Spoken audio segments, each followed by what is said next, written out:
அன்பர்கள் அனைவருக்கும் வணக்கம். நாம் இந்த காணொளியில் தடாதகை பிராட்டியின் திருமண படலத்தை குறித்து காணலாம். எங்கள் சேனலில் ஃபஸ்ட்டாக பார்க்குறவங்க யாராவது இருந்தால் சப்ஸ்கிரைப் பண்ணிக்கோங்க. அதோட கூட பெல் ஐக்கனையும் மறக்காமல் கிளிக் பண்ணிடுங்க. எத்தனையோ விதமான பொழுதுபோக்குகள் இருக்க இறைவனின் புகழை பரப்புவதற்கான வாய்ப்பினை எங்களுக்கு தாருங்கள். வாருங்கள், தடாதகை பிராட்டியின் திருமண படலத்தை குறித்து காணலாம். உலக உயிர்களுக்கு அன்னையான பார்வதி தேவி தடாதகை பிராட்டி என்ற பெயரில் மதுரையை அரசாண்டு வந்தாள். திருமண பருவம் வந்ததும் அவளது தாய்க்கு அவளுக்கு இணையான மணாளனை குறித்து கவலைப்பட ஆரம்பித்தாள்.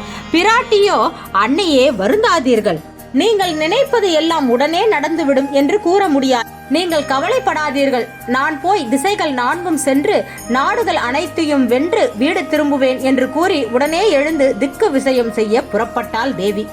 பிறகு அனைத்து திசைகளிலும் உள்ள நாடுகளை வென்று பின் இந்திரனை நோக்கி படை செல்ல எதிர்க்கும் ஆற்றல் இல்லாமல் விலகிச் சென்றான் இந்திரன். இந்திரலோகத்தை வென்ற பின் கைலாயம் நோக்கி படையெடுத்தாள் தடாதகை. எதிரே வந்த சிவகணங்கள் தோற்று ஓடின. பிறகு சிவபெருமானே எதிரில் வந்தார். தன் வலப்பாதியை நேரில் கண்டபோதே தடாதகைக்கு ஒரு முளை மறைந்தது. உள்ளத்தில் நாணம், மடம், அச்சம், அன்பு அனைத்தும் வந்து ஆட்கொண்டது.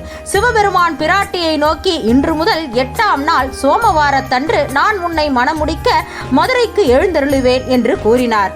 பிராட்டியோ பிரியா விடை பெற்று அங்கிருந்து கிளம்பினாள் மதுரைக்கு.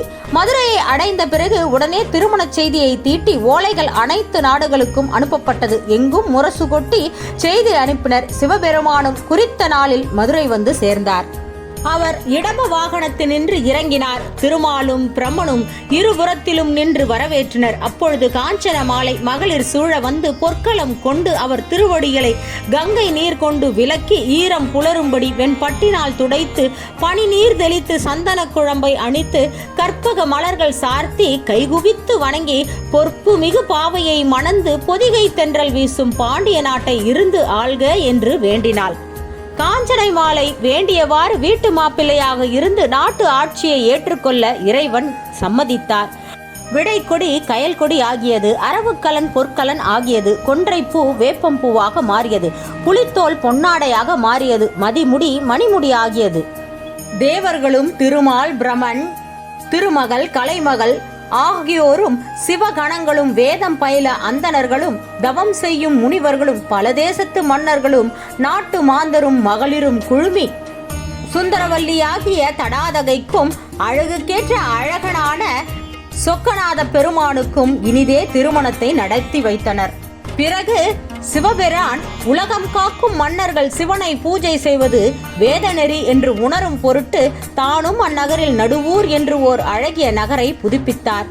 சிவாகம வழியே கோயிலும் விதித்து சிவலிங்கத்தையும் பிரதிஷ்டை செய்து நாளும் விதிமுறைப்படி பூஜைகள் செம்மையாக செய்து செங்கோல் ஏந்தி ஆட்சி புரிந்து வந்தார். இதுவே தடாதகை பிராட்டியின் திருமண படலமாகும். எங்கள் சேனலை ஃபஸ்ட்டாக பார்க்குறவங்க யாராவது இருந்தால் சப்ஸ்கிரைப் பண்ணிக்கோங்க. அதோட கூட பெல் ஐக்கனையும் மறக்காமல் கிளிக் பண்ணிடுங்க. அடுத்த ஒரு திவ்ய வரலாற்றில் உங்களை சந்திக்கிறேன். அதுவரை உங்களிடமிருந்து விடைபெறுகிறேன். நன்றி, வணக்கம்.